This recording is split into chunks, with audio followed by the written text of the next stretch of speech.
Welcome to Gospel Tangents, the best source for Mormon history, science, and theology. I'm Rick Bennett. According to the Gospel Topics essay on DNA in the Book of Mormon, the reason why Middle Eastern DNA isn't found among Native Americans is because the Lehites were such a small population that was dwarfed by the surrounding population. Is that true? Dr. Thomas Murphy takes issue with that, and we'll find out why in our next conversation. You won't want to miss it. Check it out. Did I answer all? Did I go through each of your scenarios? Did I fully answer your question? Well, I mean, I'm not quite sure. We didn't talk about Egypt, but the idea here is, it is. Are you saying that it is possible to lose DNA, like the Incan boy and the Vikings and Egypt? It's possible for DNA lineages to go extinct. Yes. Okay. And that's definitely possible. It's documented. No doubt about it. And so it's possible for a small population to have come to the Americas, and if they did not do much interbreeding with others, and for some reason, like the Vikings ended up leaving, and it's possible there's not a lot of genetic evidence of that. But the problem with that scenario is that's not the story the Book of Mormon tells. Okay, the Book of Mormon tells a story of a population that arrives here and grows exponentially, into hundreds of thousands, millions in the case of Jaredites, of people. And when you have that population explosion, you're not going to lose your genetic signature. Okay. Now they try to say, well, if they intermarried, if there was a large amount of intermarriage, it might swamp out the genetic signature. Okay. But again, as we discussed earlier, there's not Book of Mormon evidence for that. There's not evidence in the Book of Mormon suggesting that that actually happened. It's theoretically possible, but then we have to stop and say, okay, let's suppose we look at a mitochondrial lineage that disappears. Okay, like that Incan example. Well, what about the Y chromosome? What about nuclear DNA? What about the DNA of our gut microbes? What about the DNA of the animals and plants we brought with us?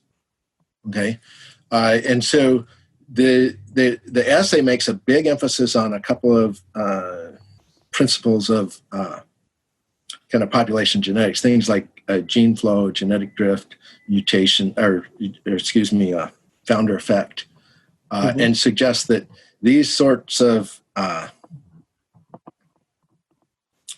changes in the gene pool may explain the loss of DNA.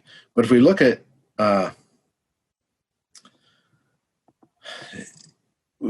those practices, those are largely random practices, or largely random phenomena.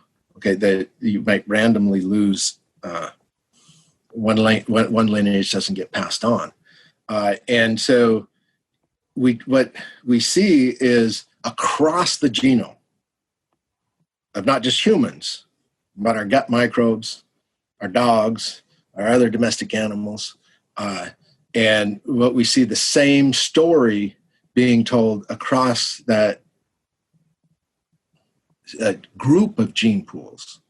Okay, if we have a random event eliminating one mitochondrial lineage, we still have our paternal heritage. We still have all of our nuclear DNA. We still have our gut microbe DNA. We still have the DNA of our domesticated plants and animals. Random events don't affect all of those at the same time in the same way, all resulting in extinction. Does that make sense? It does make sense, but this is what I'm hearing Ugo say from my interview is you're talking about random events. He says the genocide of Native Americans was not random. Like they went after entire tribes. Entire tribes were wiped out. And so So you're talking about random loss? This is not random loss. This is like entire villages wiped out. Mhm. Well, as I said, some of those are random, okay? But so if we look at the widespread depopulation of the Americas, which definitely happened, okay, we can still go back and look at the fossils, okay? So it isn't just living Native Americans that we're looking at the DNA of. We're also looking at DNA of fossils. And the DNA of the fossils is consistent with that in living Native Americans. Like the same lineages, Like the the same Kennewick families. Man is what you're talking about. Yeah, the same families, same lineages. It's not just Kennewick Man. It's thousands of fossils that have had their DNA extracted and coming from the same lineages as the living Native Americans. So what we're not finding, if the Book of Mormon is true and we had populations of hundreds of thousands and millions, okay, we would find the fossils from those populations. And those populations would have retained, even if they lost it later, would have retained while they were here, the ancestral lineages, and we don't find them in any of the fossils. Well, what about this Incan boy? Because that's It's still years ago. a Native American lineage. Because that's 500 years ago. That's like perfect time because that's when Columbus came, and we've already lost 500-year-old DNA. Isn't that what that's saying or not? I think there's being much more read into that story than legitimate, and so if you're losing that mitochondrial DNA lineage of that individual's lineage, so you get a series of mutations that happens over time, okay, that build up, okay, and so there may be an extra mutation that's found in this boy, and I'd need to review that study to speak very specifically. I'll send you the link. So I don't want to misspeak here, but I'm explaining that if there's an extra mutation that's in that sequence that doesn't have descendants, it doesn't mean that sequence came from the old world. So DNA occurs within lineages, within families, okay? And like I was using that example of myself and my brother, just because I may not have a descendant doesn't mean that my brother doesn't have descendants or that my parents don't have descendants. So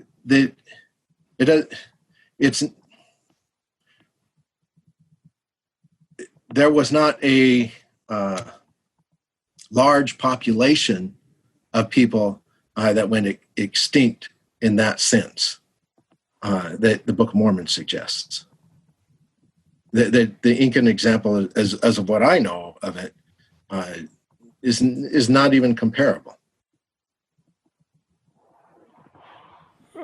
I'm still trying to understand why it's not comparable. I guess I don't understand why you're saying it's not comparable. Okay, what the Book of Mormon would require is that people are coming from the ancient Near East, so they're carrying DNA lineages that are not found in the Americas. Right. Okay, the Incan example is lineages that are found in the Americas elsewhere. Okay, they're found elsewhere. They're already here. Now, not in that immediate vicinity, but found elsewhere in the Americas. And they're the same lineages. And so... Can we talk about the Egyptians? I wonder if that would be a better example, because we've got Egyptians, let me see if I can pull this up here, 1388 BC to 426 AD. So you've got 1,000 years of mummies in Egypt, and those mummies do not match modern Egyptians. And I guess my question is, why? Why would that be? I need to look at the studies, okay? And it's undoubtedly, though I think I can say just in general, haven't read enough particular studies, is that it's going to be looking at specific DNA markers, okay? These might be mitochondrial DNA, they might be Y chromosome, they might be markers on the nuclear genome, okay? Markers are not the same as people. Genetic markers are not the same as people. Does that make sense? Okay. Okay. So to say that a particular genetic marker, and I don't know how many they looked at in that study, okay, that you're talking about. Mm-hmm. A particular genetic marker may have been one, it may have been a dozen, it may have, maybe hundreds, I don't know. But whatever those DNA markers that they looked at, I doubt if it was a genome-wide study that had hundreds of markers that you could make that statement that there is no connection between those mummies and modern Egyptian populations. Let me read part of this thing here. So, because there is, I will acknowledge there's a little bit of a problem here. 90 of the mummies had incomplete DNA, and only 3 retained completely intact genome. These 3 mummies are the ones the scientists focused on. Okay, what DNA markers did they look at? And let's see, I'm trying to scan through here really quickly.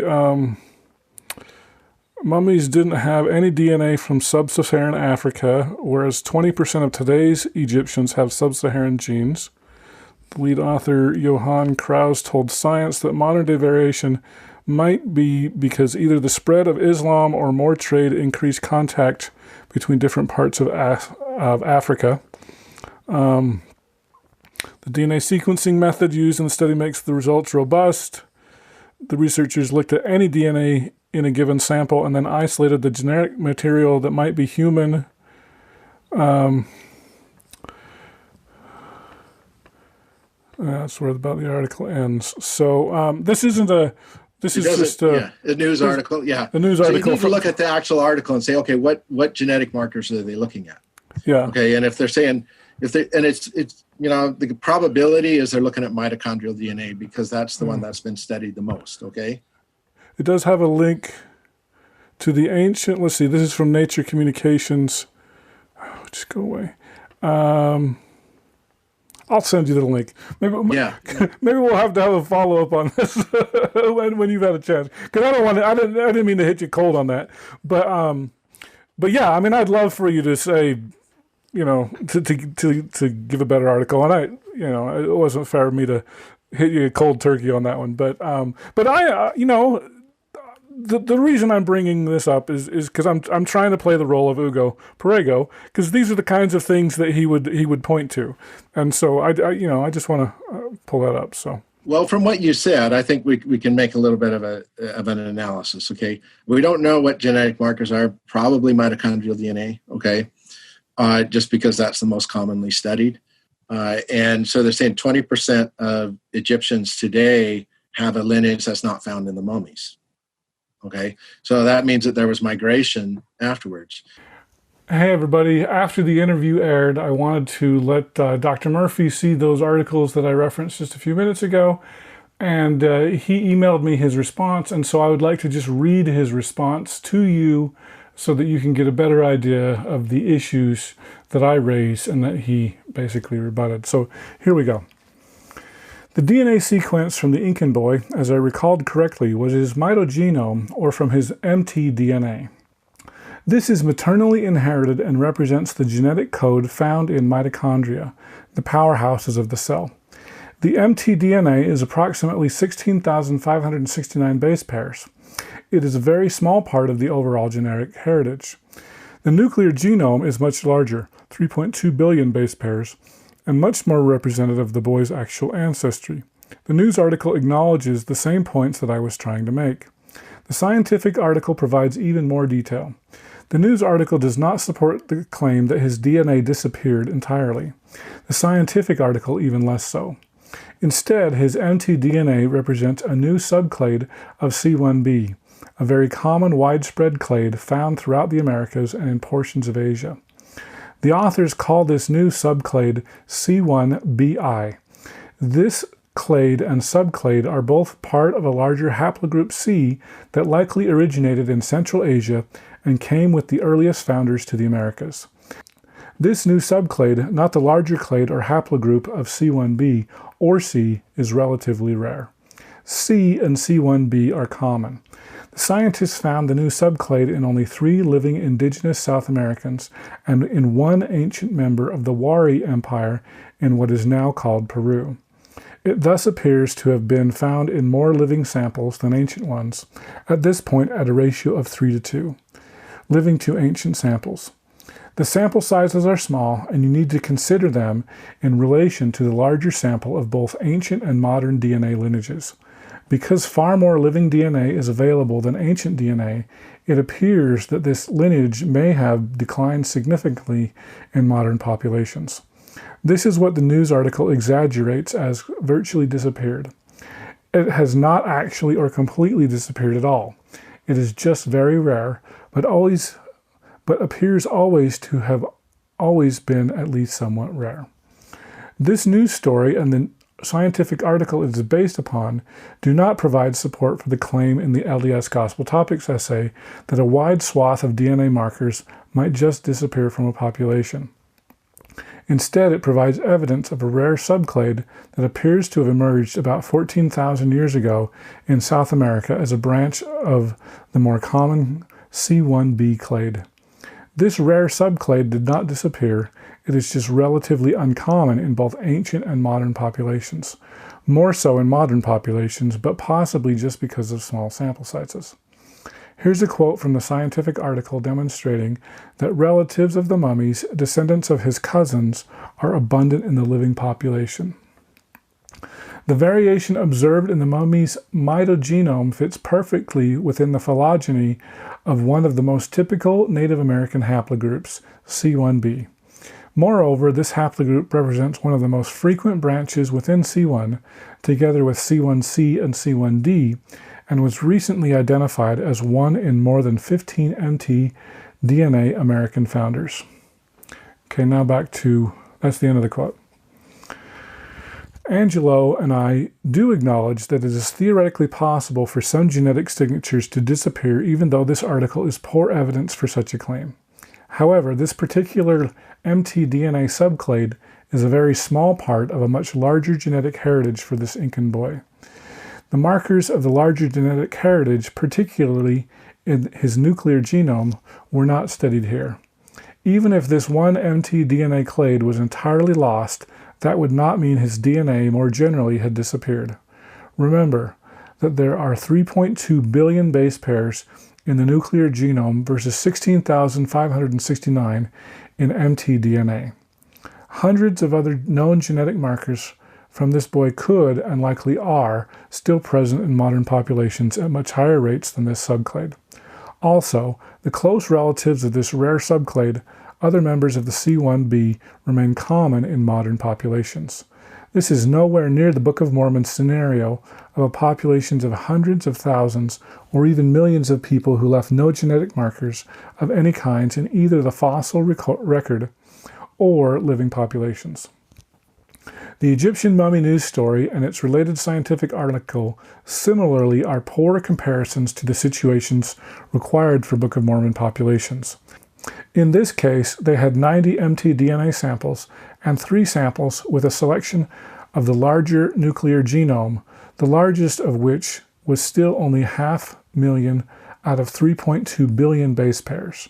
The scientific article shows that there is more sub-Saharan ancestry in living Egyptians than in this particularly elite population in Middle Egypt mummified during the Roman period.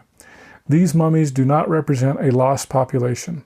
Rather, they have close relatives in both living Egyptian and other Middle Eastern populations, more so in the latter. As a group, they are more closely related to living Middle Eastern populations than to local Egyptian populations today. The relatives and descendants have not disappeared. Again, this is nothing like a full replacement required for the Book of Mormon. All right, so that's the end of Thomas's statement. I hope you enjoyed our conversation with Dr. Thomas Murphy. Our next conversation with Tom will be our last, and so if you don't want to miss it, sign up for our free newsletter at gospeltangents.com/newsletter, and I'll send you a secret link.